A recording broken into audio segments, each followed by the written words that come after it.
Assalamualaikum warahmatullahi wabarakatuh. Saya Suci Ramadhani. Pada video kali ini kita akan membahas tentang analisis dan mitigasi bencana klimatologi. Ada 5 pembahasan pada video kali ini. Yang pertama, konsep bencana klimatologi. Yang kedua, analisis bencana klimatologi di Indonesia. Yang ketiga, analisis penyebab bencana klimatologi. Yang keempat, analisis dampak bencana klimatologi. Dan yang kelima, mitigasi bencana klimatologi. Yang pertama yaitu ada konsep bencana klimatologi. Bencana klimatologi merujuk pada bencana yang disebabkan oleh fenomena cuaca ekstrim dan perubahan iklim. Beberapa contoh bencana klimatologi meliputi banjir, kekeringan, badai tropis seperti angin topan, tanah longsor, gelombang panas, dan perubahan pola yang ekstrim. Konsep ini mencakup pengaruh langsung dari variabilitas dan perubahan iklim terhadap intensitas dan frekuensi bencana alam. Yang kedua ada analisis bencana klimatologi di Indonesia. Yang pertama ada banjir, terjadi secara reguler di banyak wilayah akibat curah hujan yang tinggi dan meluapnya sungai dan sistem drainase yang buruk.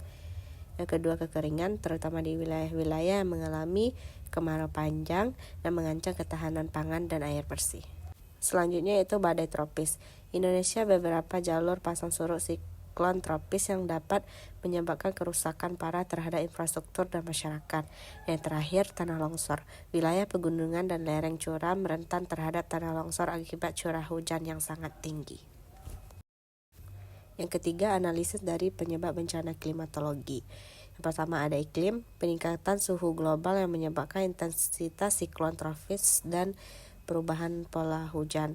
Yang kedua, faktor manusia, perubahan penggunaan lahan dan urbanisasi yang tidak terstruktur dapat meningkatkan risiko bencana seperti banjir dan tanah longsor. Yang ketiga, infrastruktur yang rentan. Kurangnya infrastruktur tahan bencana yang pengelolaan risiko yang sangat buruk dan dapat memperburuk dampak bencana dari klimatologi ini. Yang keempat itu ada analisis dampak bencana klimatologi. Yang pertama, kerusakan infrastruktur, terutama jembatan, jalan raya, bangunan, dan sistem komunikasi yang rusak atau terputus. Yang kedua, kehilangan jiwa dan korban luka akibat langsung dari bencana seperti banjir atau angin topan yang melanda.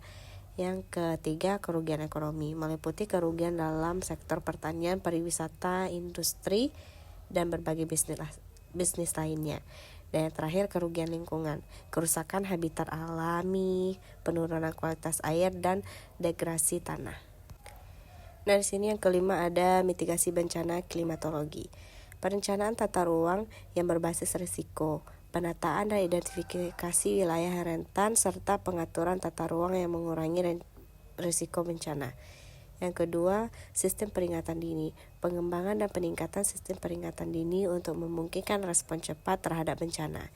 Yang ketiga, pembangunan infrastruktur tahan bencana, pembangunan atau peningkatan infrastruktur yang tahan bencana seperti tanggul banjir, sistem drainase yang baik, dan bangunan yang tahan dengan gempa. Dan selanjutnya yang keempat itu ada pendidikan dan kesadaran masyarakat. Kampanye pendidikan dan kesadaran masyarakat tentang risiko bencana, perilaku aman dan rencana darurat. Dan yang terakhir, pengembangan kelembagaan dan kapasitas, penguatan kelembagaan pemerintahan, masyarakat, dan sektor swasta dalam mengelola risiko bencana klimatologi. Kesimpulan dari materi ini yaitu dengan penerapan sistem strategi mitigasi yang tepat di Indonesia dapat meminimalkan kerugian yang diakibatkan oleh bencana klimatologi serta meningkatkan ketahanan masyarakat dan adaptasi masyarakat terhadap perubahan iklim yang semakin nyata dan sering terjadi.